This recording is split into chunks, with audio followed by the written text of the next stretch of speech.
The candles were still burning when James came down the stairs. He looked at the table and then at me, and I knew he saw it too. The absence, the lie, the silence that comes after you realize you've been used. The air in the house still smelled like cinnamon and clove. I had left the mulled wine simmering too long, and now it had clung to the walls like a perfume I couldn't scrub off. The fire in the hearth crackled, just as it was meant to, casting soft shadows on the garlands James and I had hung together that morning. Everything was ready. Everything except them. I sat on the edge of the sofa, hands stiff in my lap. My phone still glowed in my palm from the call that ended 15 minutes earlier. Jessica's voice echoed in my head, louder than the Christmas music I'd turned off when she called. "We're not coming after all. David's parents decided to go a day early. We just followed along." It sounded casual, like she was talking about a change of grocery plans, not a holiday we had spent weeks preparing, not a trip we had paid for from start to finish, no apology, no guilt, not even a pause. I felt my jaw clench. Her words didn't even try to hide it. "We'll catch up after the holidays. Thanks again for making it all happen." Catch up? After she'd taken our money, made us plan everything around her schedule, picked the decorations, chosen the menu, and then disappeared without a thought? That thanks. Not even a real one. Just filler, a formality. Something she said to keep things smooth on her end, not because she meant it. This wasn't a slip-up. This wasn't a mistake.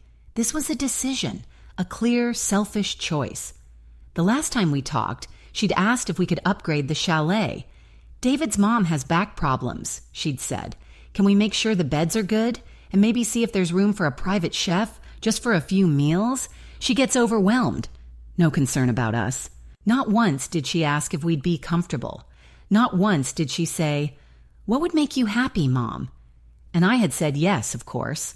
I always said yes, even when it made me uncomfortable, even when I had to rearrange our savings, even when James and I had to cut back on our own plans.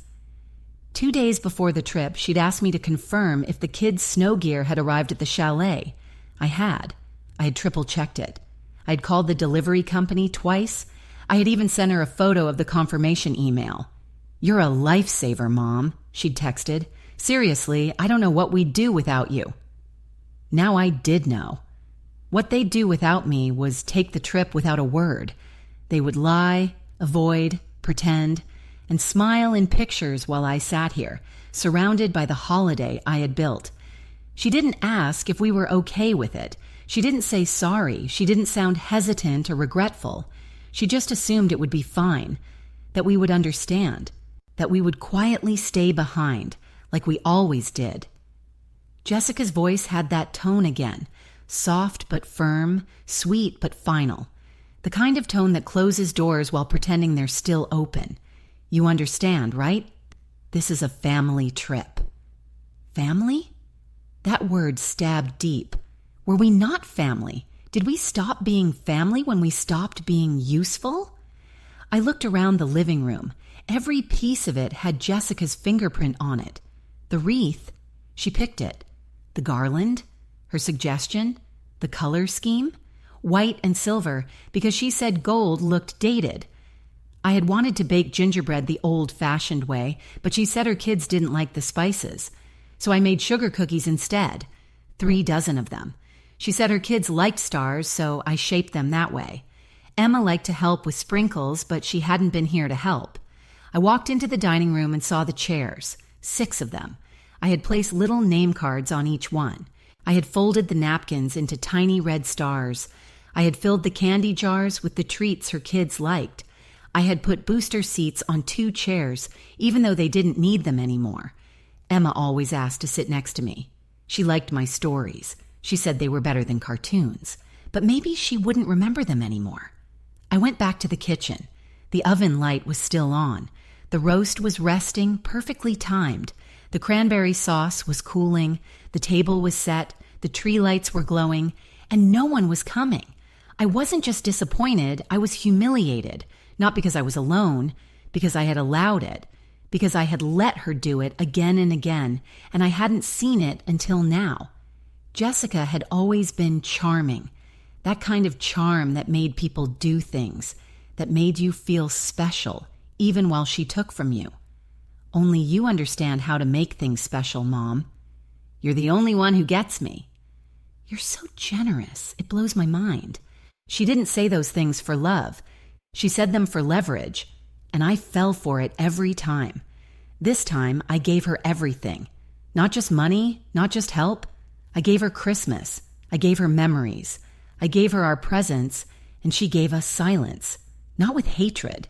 That would have been easier. That, at least, would have felt honest. She did it with coldness, with calculation, with the kind of quiet dismissal that doesn't leave bruises but makes you feel erased. She called it a change of plans, but I knew better. It was betrayal. Simple. Sharp. James came into the room slowly. He had changed into his sweater earlier, the one Jessica said looked good in photos. He paused when he saw me, when he saw the empty room. "They're not coming," I said. He didn't ask why. He sat next to me on the sofa and didn't say a word. Because he knew. He had watched me spend hours choosing gifts. He had listened to me worry over every detail. He had helped me haul decorations from the attic just to make things magical. He had heard every phone call where she praised us for being the kind of parents who made everything easier. And now, none of it mattered. I opened my phone. Jessica's latest photo popped up.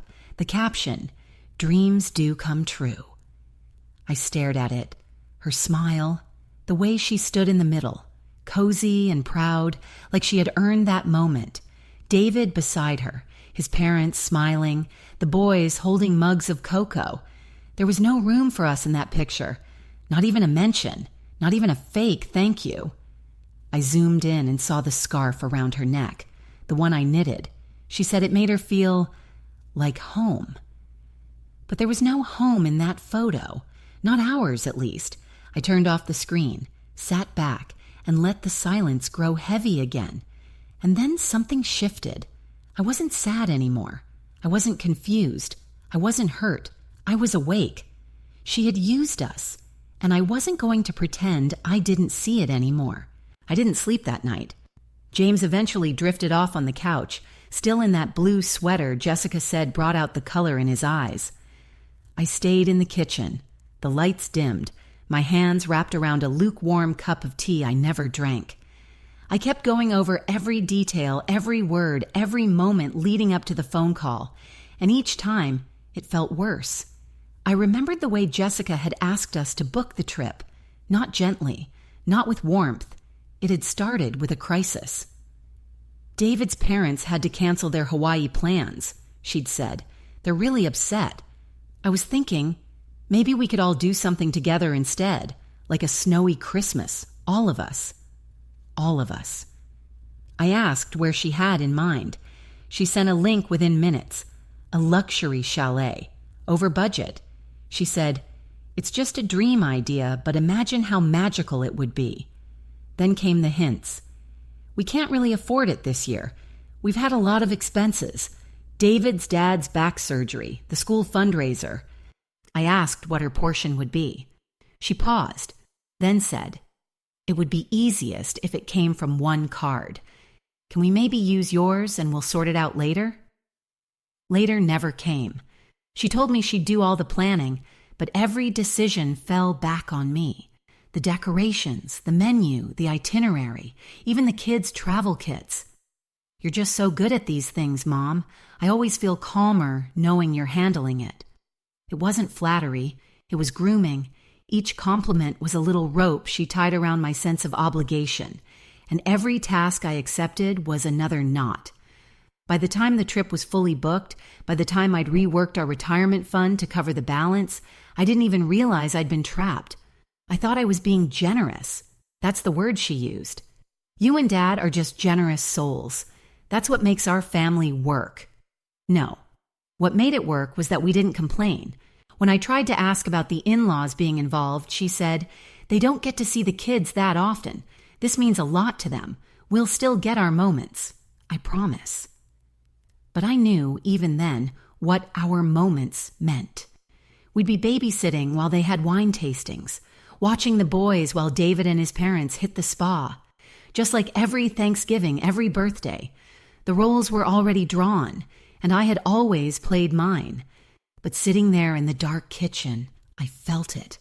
The weight of every time I said nothing, every time I smiled through being overlooked, every time she forgot Mother's Day and called it just another Hallmark holiday, every time I bought her a coat or paid for repairs, and she said, "You're the best," like I was her personal assistant. My heart ached, but not from love, from recognition. I remembered the wedding. She had said, "Don't make a fuss about your dress, okay? David's mom is nervous about photos." So I wore something plain, sat in the second row, paid for the cake, the band, the photographer. I remembered the baby shower. She wanted neutral colors. Nothing too grandma-like. I made everything soft gray and white. I crocheted a blanket. She never posted a photo of it. It disappeared after the shower. I remembered when she called late one night saying they needed help with a mortgage payment. "It's just for this month. We'll pay it back." I wired it the next morning. Never saw a dime back. I remembered the time James had surgery. She didn't come. She said the kids had a recital. She didn't even ask how it went until 3 days later. It had all been adding up, quietly, slowly, like water filling a glass you didn't realize was cracked. Jessica was always polite. That was the trick. She never yelled. She never insulted us. She just omitted, dodged, delegated, manipulated, and smiled the whole time. Every one of her choices was precise. Every word had purpose. And what hurt most was that I taught her how to speak like that. I taught her kindness. I taught her how to be gentle. She used it like a tool. I glanced at James, asleep on the couch. I wondered if he was dreaming of her as a little girl, the one who ran through the leaves in the backyard, the one who cried when we left her at school, the one who brought me drawings with crooked hearts and spelled my name wrong. That girl was gone. Now there was this woman who wore the scarf I made but couldn't find a seat for me at her table. I got up and turned off the tree lights. The room dimmed. I walked slowly back to the table and ran my fingers along the napkins I had folded. Star shapes. Emma liked stars. She wouldn't even see them. I looked around at everything, every corner I had polished, every detail I had prepared, all for a family that left us behind. I picked up my phone, opened Jessica's social media again. New comments were pouring in on the photo. "You deserve this." What a perfect family. This looks like a magazine. Perfect. I clicked on the location tag. The chalet had its own account, luxury packages, custom experiences. I scrolled through until I found it. Our booking. I recognized the dates, the setup. I even recognized the decorative pillows. I had paid for those upgrades. And then something else. A caption. "Cozy holiday for the Davidson family, hosted in our Summit Suite." Davidson. Not our name. Not our family. I felt something cold and heavy settle in my chest. Like grief, but sharper. Like realizing your favorite photograph was photoshopped. I shut off the phone and stood still. If we were just the wallet, then today the wallet closed. That was the first clear thought I had, and the most honest one. I looked at the table, at the roast, at the untouched place settings. Then I turned to James. "Wake up," I said softly. "We need to talk." He stirred. His eyes opened slowly, confused. "What is it?" "I want to cancel the trip. Everything. Flights, chalet, chef, all of it." He blinked at me. For a moment, I thought he would tell me I was overreacting, but instead he said, "Okay, let's do it." No questions, no hesitation. And for the first time in years, I felt like we were on the same side again. I went to the drawer and pulled out the receipts, the login information, the reservation codes. I opened the laptop, opened every tab, one by one. Click, cancel, click, confirm, click, refund not available. I clicked anyway. We didn't want our money back. We wanted ourselves back. I checked each email, documented every cancellation. I wanted records. I wanted everything clear. By the time the sun rose, it was done. They were still up there in the mountains. But the suite was no longer theirs. The ski instructor was gone. The chef was canceled. The tour credits voided. The dream, our money, was gone. But so was our silence. And that was the beginning. The knock on the door came just after 1 p.m. James and I were in the den. Neither of us moved at first. We weren't expecting anyone, not after what we'd done that morning. Then the phone rang. I stared at it. Her name lit up the screen. Jessica. James looked at me. I could see the quiet steel in his eyes now, not the confusion or guilt I had grown so used to. "Answer it if you want," he said, "but you don't have to." I picked it up. "What did you do?" Her voice shot through the speaker like a slap. No greeting, no hesitation. "We got kicked out. The hotel says the payment didn't go through. The chef was canceled. The tours are gone. Are you serious right now?" I didn't answer right away. I looked out the window instead. The snow had started to fall, soft, quiet flakes collecting on the railing. She kept going. "David's parents are standing outside with their bags. We have the kids with us. We're freezing. This is cruel, Mom. Are you even my mother?" That word again, mother. I swallowed, slow and careful. "You said this was a family trip," I said, my voice even. Jessica scoffed like I was being dramatic. "Of course it was. We were all together." "All?" There was a beat of silence. Then she sighed. "You know what I mean." "No," I said. "I don't." There was something so bitter in her tone now, like I had ruined a performance she had carefully rehearsed. "Couldn't you have just waited until we got back?" she snapped. "Had your little talk? Instead of embarrassing us?" Us. Not herself, not her husband, her in-laws, the ones she made room for. "What exactly did I embarrass?" I asked. "Your storybook pictures? Your narrative?" She didn't answer. I stood by the window watching the snow collect. "We were never invited, Jessica. Not really, not in the way that mattered." Another long silence. Then came her reply, low and sharp. "We didn't think you'd actually want to be around David's parents that much. We were trying to make it easier." Easier. That word hit harder than I expected, as if we were an inconvenience, a burden, something to be managed quietly so the real celebration could go on without us. "Did you ever ask us that?" I asked, "or did you just assume we'd play along, like always?" "You're twisting this," she snapped. "You always make things harder than they need to be." And there it was, the resentment, the part she never said until she was cornered, the truth beneath the sweet tone, the thank you texts, the hollow compliments. She didn't see us as generous. She saw us as weak. And now that weakness had become defiance, and she couldn't handle it. "You know what?" she said, her voice growing colder. "This is your choice. Don't expect us to come crawling back." I didn't flinch. "I don't," I said. Then I added, "You know, this reminds me of the day my father told me to leave. I was 19. He said, 'You've served your use. Now don't expect thanks.' And I left without saying a word. I stayed silent for him. I stayed silent for my mother. I will not stay silent for you." I ended the call. James looked at me from across the room. "You okay?" I nodded. Not because it didn't hurt, but because, for the first time, I had said something that mattered. We didn't speak for a while. There was no need. Later that day, I began pulling out papers. It wasn't just the trip.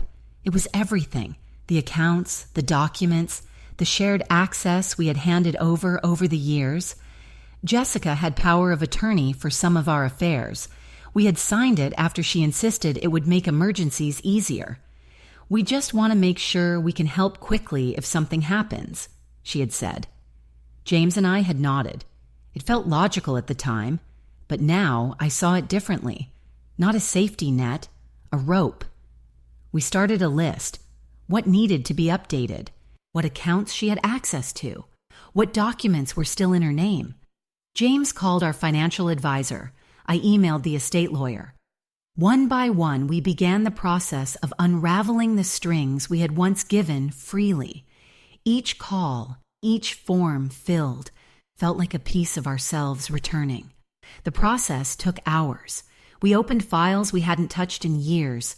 I found old notes from Jessica in one folder, sweet scribbles from when she was small.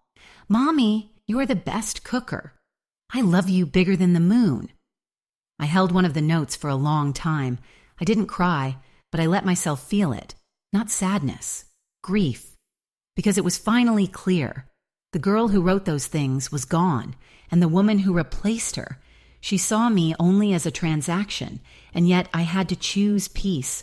I could have yelled. I could have messaged back. I could have posted my side, but I chose not to. For James. For my own dignity. For the love I once gave her freely, even if it would never be returned. The next morning, I saw Jessica had posted again. No caption. Just a picture of the boys in their coats standing beside a snow-covered car. The comments poured in. "So unfair. Hope you're all okay? You deserve better." Deserve. That word again. I didn't reply. I didn't need to. I opened my email and saw confirmation after confirmation. Power of attorney revoked. Bank account access removed. Travel insurance updated. The quiet revenge wasn't in the cancellations. It was in the boundaries. And for once, they weren't invisible. That night, I lit the fire again.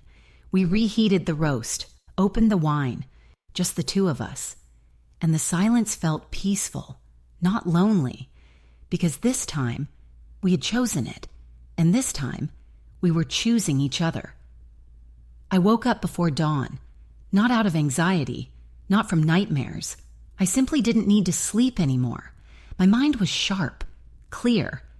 I moved quietly through the house, made coffee, turned on the small lamp in the study, and then I sat down with a pen and legal pad, not because I needed to write anything, but because I wanted to see, on paper, how much control I had given away.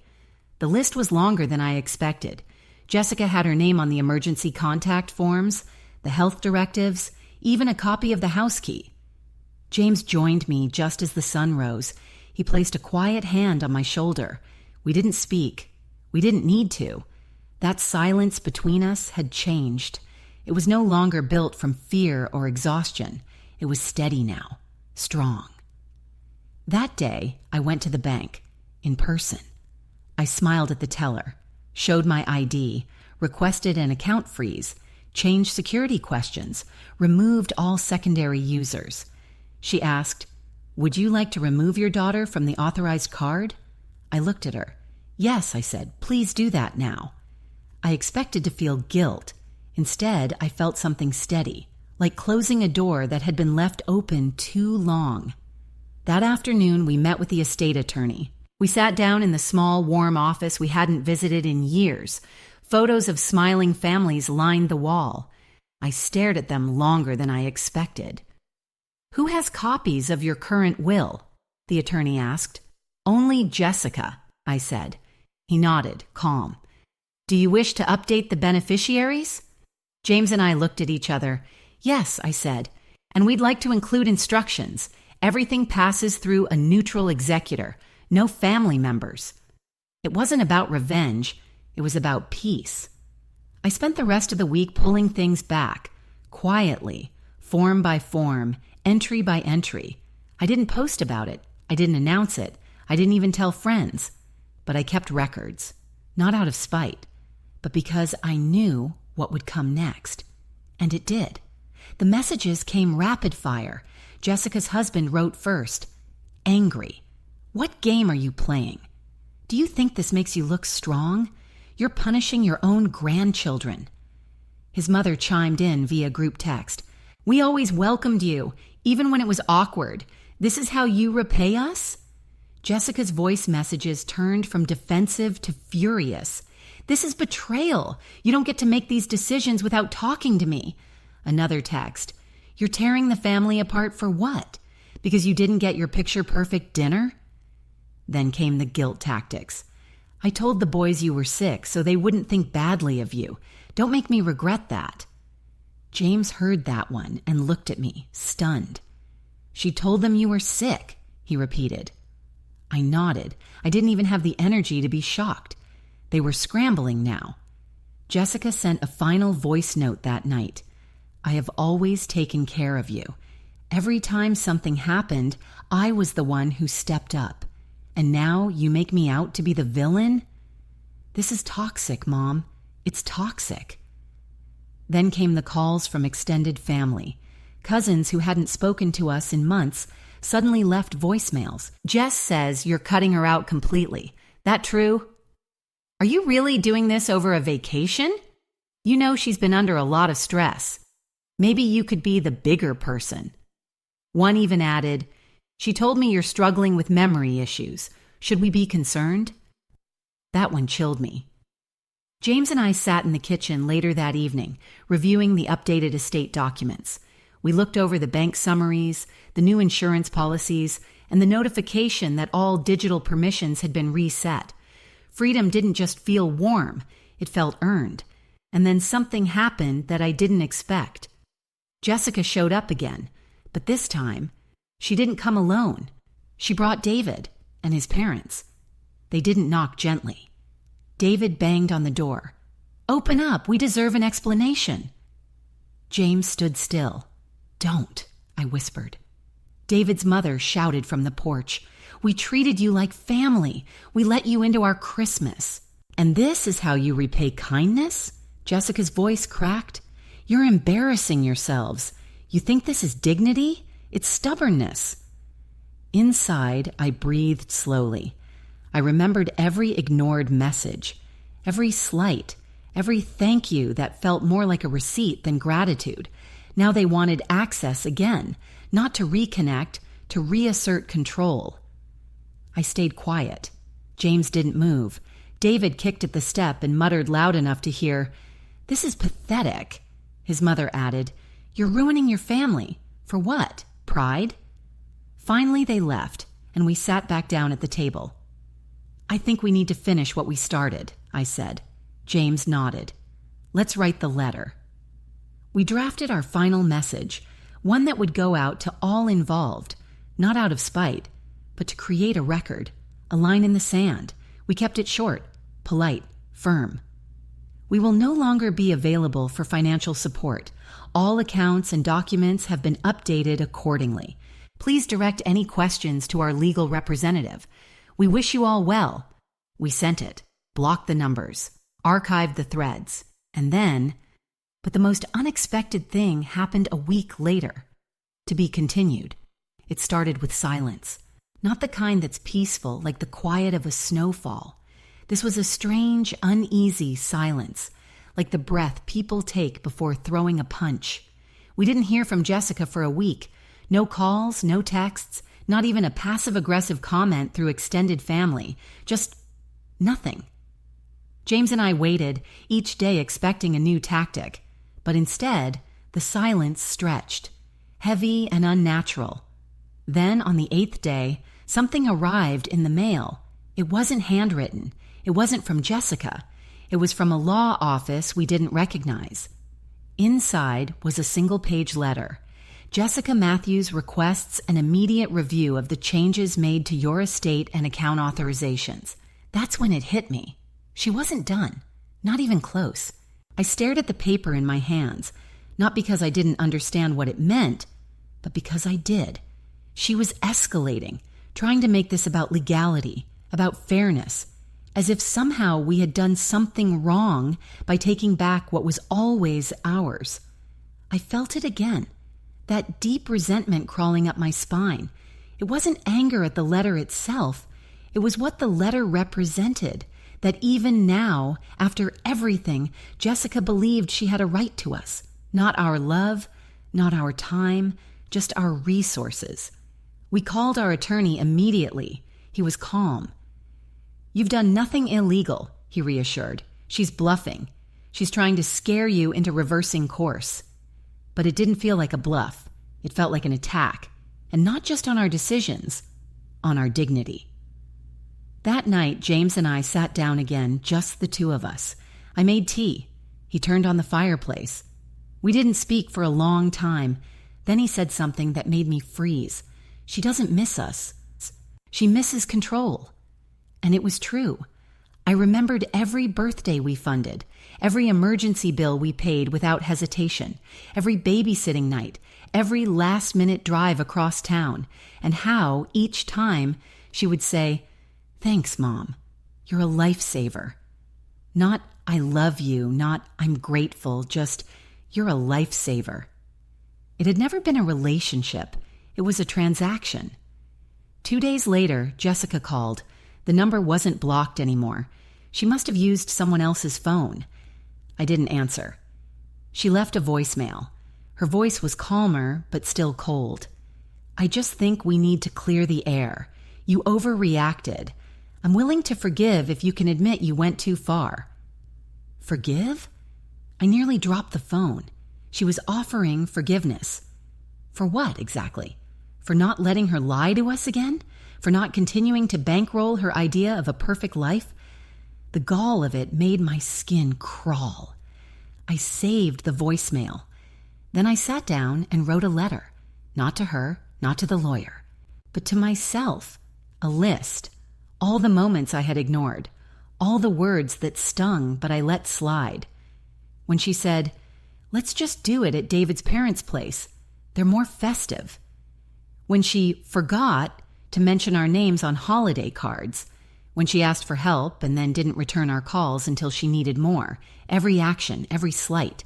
I needed to see them, all of them, laid out in black and white, because somewhere in me I still had that old reflex to doubt myself, to wonder, was I too harsh? But the list told the truth, and for the first time I believed it.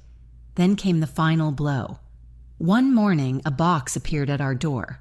No return address, neatly taped. Inside, family photo albums, ones I hadn't seen in years, and a note, one line in Jessica's handwriting. "If you don't want to be part of our lives, then keep the memories too." That one broke something, not because I missed her, but because those albums had been mine, my memories, my stories. And now, even those were being weaponized. I sat on the floor, photos spread around me, birthdays, vacations, Jessica in pigtails, and for a moment I felt nothing. No tears, no rage, just emptiness. And then slowly, something else, a spark of peace. Because in that moment I realized she had returned what was never hers. Not really. Those photos weren't reminders of her betrayal. They were reminders of who I had been. The mother who gave everything, who showed up, who stayed. I gathered them gently, placed them back in the box, carried it upstairs. Later that day, I donated every Christmas decoration we had bought for Jessica's mountain trip. Every blanket, every ornament, every napkin with her preferred color scheme. Gone. A week passed, then another. No more calls, no more threats, no more visits. And I didn't feel afraid or bitter. I felt still. James and I made plans. We'd travel. We'd finally repaint the kitchen. We'd invite the neighbors over for dinner, the ones who always asked, but we were too busy babysitting. And one night, I got a letter. It wasn't from Jessica. It was from her son, my grandson, 17 years old, a single handwritten page. "Dear Grandma, I don't know what happened, but I want you to know I miss you. You always made me feel seen. I'm sorry if I didn't say it enough. I found a picture of us baking cookies when I was 7. I still remember that day. I hope we can talk sometime. No pressure. Just wanted you to know you mattered to me. Love, Daniel." I read it again. And again. Not because it changed anything, but because it reminded me. Not all love is lost. Some of it just takes longer to grow strong enough to speak. I wrote him back, not to explain, just to thank him. That evening, as James and I sat by the fire, I realized something that stayed with me. You don't have to deserve love. Rejection is also a form of love for yourself. And if you've ever felt like you don't belong, you're not alone. To those watching this, I hope you remember that. because I won't be afraid to tell the truth anymore, even if it hurts.